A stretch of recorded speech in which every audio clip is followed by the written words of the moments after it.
આપનું સ્વાગત છે।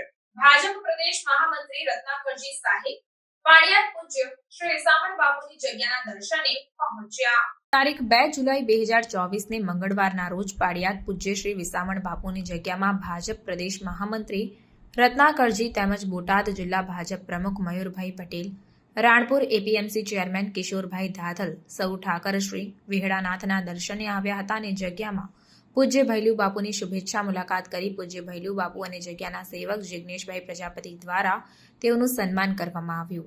તેઓએ જગ્યામાં દર્શન કરીને કાર કલેક્શન જોઈ ભોજનાલયની મુલાકાત લઈને જગ્યાની અત્યાધુનિક શ્રી બણકલ ગૌશાળાની મુલાકાત લઈ ગાય માતાનું પૂજન કરી જગ્યામાં પ્રસાદ લઈ જગ્યાની સ્વચ્છતા અને ચોખ્ખાઈ જોઈને ખૂબ જ રાજીપા સાથે આનંદ વ્યક્ત કર્યો હતો।